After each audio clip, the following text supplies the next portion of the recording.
Right, so what do we do first thing in the morning or in the yard? Right, first of all I go out, unlock everything.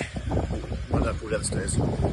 Go around, we unlock everything to the offices, the workshops. We get all the alarms turned off because we've got a lot of alarms here and sensors. We get them all turned off, and then we start getting ready for make sure the guys have got everything they need for the oncoming day. So it's good to get up early, it's good to get on. Well, the telehandler that came in on Saturday, been out and hire for a big farming company, and had the trailer as well. And so they've returned the telehandler on the trailer. Now, unfortunately, we don't have a permanent loading ramp here. So Mark is just in the process of backing his low loader up to that, so that we can offload it. Right, service van is now empty. Just amazes me how grubby they look. Anyway, that's all the tools out, all the cupboards empty. So we're going to get on and clean it right now with some thinners on the floor, and get some maybe get some resin and seal the floor. How to clean the floor of your service van? Some old thinners, a stiff brush, and a pull. Like always. Paul does the job. Paul gets it done. No messing. No messing. We'll have the floor in here hopefully after lunch. Well, we're going to work out how to mix it. We've got some resin stuff. We've got to work out how to mix it up. We're not quite sure about that yet, but we'll find that out. And then, Alan. Oh yeah. Spray it. Our paint man. If he's done it for 20 odd years. Yeah, we've got a new paint man called Alan, and he's absolutely superb. I've just popped upstairs to my upstairs office. Mr. Lake is here at his computer working away, but a bit of a guilty look on his face because look. No. Look. No. There's the biscuit. There's the biscuit. You left them there, and what was going to happen? They weren't going to stay there, were they? But they've all gone. Every single one has gone. Three. Some wild accusations here. Look, Tim's working away there. What are you doing today then, Tim? Chasing people up for money. Chasing people up for money. Yeah. Okay, and trying to get parts from JCB? In fairness, I may knock that one on the head and try and get blood from stone. Yeah? Yeah. Be easier. Yeah. We'll come back to that one at a later date. Right, back downstairs again. Here we go. A quick change around in the yard. Cement mixer going in to have his engine stripped out, ready for the need to go for plastering. So it's an ongoing merry-go-round here of operations. Just popped into one of my customers down the road. Who should we see here? It's the Maggie of Philip Judge in Lincolnshire. There you go. What a lorry this is. Right, back in the yard. We've managed to... Harvey's out. Look. Harvey's out with his droney thing. Might not be a good idea, this. Obviously it's not raining, so Harvey's out of the office.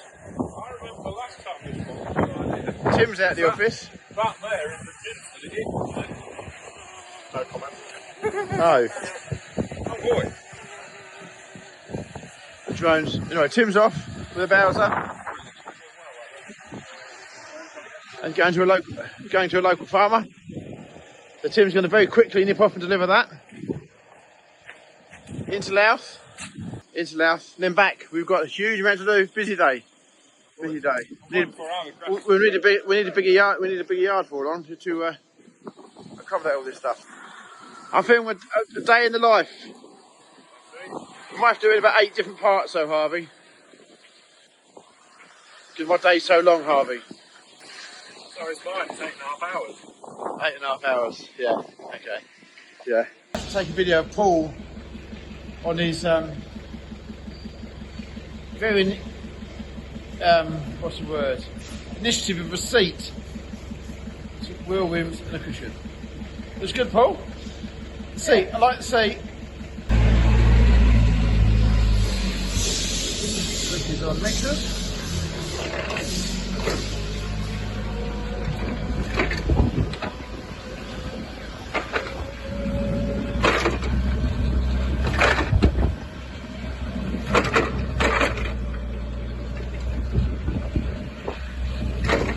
yard's a bit of a mess at the moment. We've really got to get it tidied up. It's 5 o'clock, and for most of the hard-working staff, they're going home. The rest of us have still got 3-4 hours work to do. But anyway, we've had a good crew today, all really well. We have decided, after great thought, we're not going to resin the floor now, because the floor has actually come up really, really well. Paul scrubbed it with some thinners, and it's come up really, really well. So we're not going to do that, 'cause it's quite an ordeal to do that.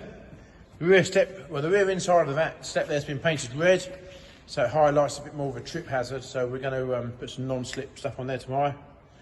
But we're getting there. The fit out of the van now is probably the slow part. And we come on this side. Our compressor's gone back in again. And this big green toolbox has been bolted in. Now, the thing is, this big toolbox, I know people like to snap on and things like that. What we like about this toolbox is it's actually about 2 foot deep.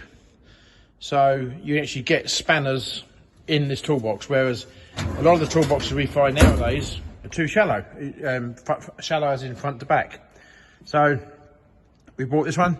Now, again, we've been asked the question why we have a compressor on the van, particularly a large one like that. Now, it's probably me being a bit old-fashioned, that when we started doing our job sort of 30 odd years ago, you didn't have the Milwaukee power tools or the nut guns, as we call them, things like that. Everything was done on air. Probably the fact that we're slightly in the past by having such a big compressor, particularly with the way things have moved on. But if you are going out to a big puncture or you want to change tractor wheels and that, it's certainly just come into its own. So not sure whether we need it or not. Please give us your thoughts. If you're a mobile fitter out there and you've got your service van, do you think we need a big compressor, or is the game changing a lot? All right. So about 7:30 in the evening, I don't know, whatever, on Tuesday. Yeah. And Paul has just rolled out his latest invention of a mobile lighting setup for our paint shop. Now, as you can see, we've got a Stuart trailer in here in the paint shop for some small touching up paint works. So Paul has designed and created, and I don't know whether there's a patent pending, I don't know, quite sure about that yet, but we have a movable trolley with a mixer handle here as an integral part of the steering mechanism that Paul has created with some LED lights. And to be fair, it's awesome. And Paul, I think Paul's very proud of it. And Paul's very proud of it, of his trolley and how easily it moves. So when it comes to initiative, what I will say is that Paul is certainly blessed with plenty of initiatives. There you go, Paul. I think 10 out of 10 today for, you should get a GCS star for that. So there you go, Paul. Well done. Thank you very much. It's now 7:15. And there's Mr. Young Tim going home. Not a bad day. He's really has 12 hours. Been busy chap today. So that's the yard all locked up. Alarms are all on. Mark's back with that. And I'm going to have my tea.